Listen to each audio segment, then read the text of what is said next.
আজকে আপনাদেরকে দেখাবো যে ফ্যানের ক্যাপাসিটরটা কিভাবে চেঞ্জ করতে হয় বা ক্যাপাসিটর কানেকশন। এই জিনিসটা আজকে আপনাদেরকে ধরে বোঝাবো, কারণ বাড়িতে অনেকেরই ফ্যানের স্পিড কমে যায় এবং ক্যাপাসিটর নষ্ট হয়ে গেলে ফ্যান স্লো ঘুরে। সেক্ষেত্রে বাড়িতে বসেই আপনারা কিন্তু এই ক্যাপাসিটর চেঞ্জ করতে পারবেন।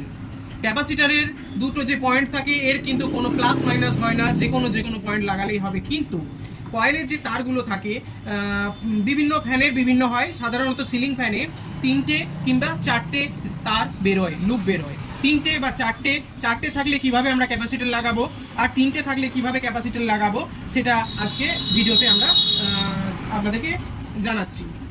আমাদেরকে বাড়িতে তো আর আমরা সিরিজ টেস্টিং পাবো না। যদি কেউ মেকানিক্স লাইনের মধ্যে থাকে তাহলে তারা পাবে। তাহলে সিরিজ টেস্টিংটা করবো কিভাবে না, সব সময় দুটো ব্যাচ থাকে, রানিং অ্যান্ড স্টার্টিং। রানিং কয়েলের এই যে ল্যাম্পটা বেশি জ্বলবে, স্টার্টিং কয়েলে ল্যাম্পটা কম জ্বলবে। ওকে, আমরা এইভাবে স্টার্টিং রানিংটা বুঝে নেব। এইবারে কি হবে, 4টে তার যাদের থাকবে তাদেরকে বাড়িতে যারা করবে তারা ক্যাপাসিটর চেঞ্জের সময় তারগুলো একটু ভালো করে লক্ষ্য করে নেবেন। আর যারা মেকানিক্স লাইনের মধ্যে আছেন তারা তো বুঝতেই পারবেন যে কিভাবে চেঞ্জ করা হচ্ছে। তাহলে আমরা কি করব, স্টার্টিং এর একটা তার আর রানিং এর একটা তার আমরা এখানে কিন্তু জুড়ে দেব। রানিং এর একটা তার আর স্টার্টিং এর একটা তার জুড়ে নেবো। আর থাকলো কি দুটো জুড়ে দিয়েছি আর দুটো রইলো। এই দুটো ক্যাপাসিটর, দুটো তারে দুটো ক্যাপাসিটরে দুটো লুপ দিয়ে দিলাম।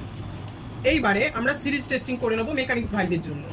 আর না হলে বাড়িতে থাকলেও চেঞ্জ করতে পারবো, কারণ যদি একটু ভুল হয়ে যায় অসুবিধা কিছু হবে না, কিন্তু পাকটা উল্টা হয়ে যাবে। রানিং এর ওপরে ভেজ পড়লে তবেই পাক ঠিক থাকবে। সবসময় ফ্যান এইভাবে যখন খোলা থাকবে ডান দিকে ঘুরবে, আর এটা যখন ধরা থাকবে ঝোলানো থাকবে ফ্যান তখন তার বাঁ দিকে ঘুরবে।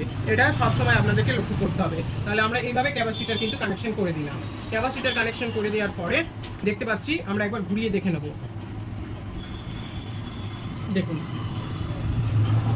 ক্যাপাসিটর কানেকশন লাগিয়ে দিয়েছি। এরপর আমরা একটা তার দিলাম, তার দিয়ে ফ্যানটাকে ঝুলিয়ে নিচ্ছি। ঝুলিয়ে নিয়ে এই যে লাইন দিয়ে দিলাম।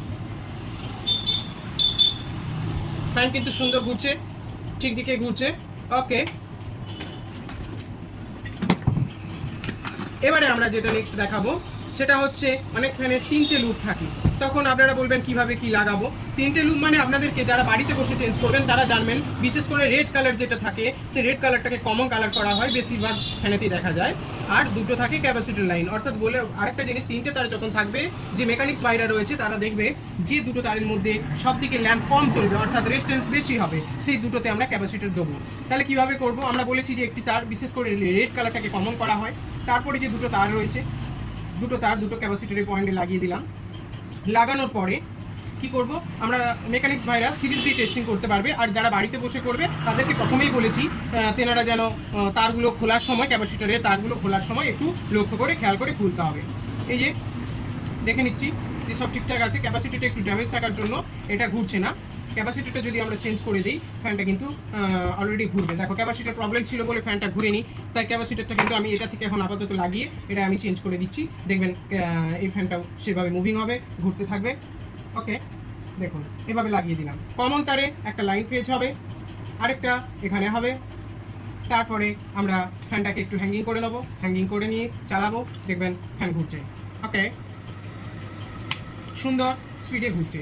তাহলে আমরা কিভাবে ক্যাপাসিটর লাগাবো বুঝতে পেরে গেছি। এবং ক্যাপাসিটরের মাপটা কি হয়, ক্যাপাসিটরের মাপটা হবে বিশেষ করে সিলিং ফ্যানের ক্ষেত্রে সেটা হচ্ছে 2.50 বা 2.25 এই ক্যাপাসিটরগুলো ব্যবহার করা হয়।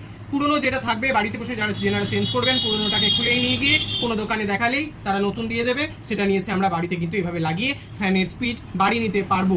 ধন্যবাদ আপনাদেরকে।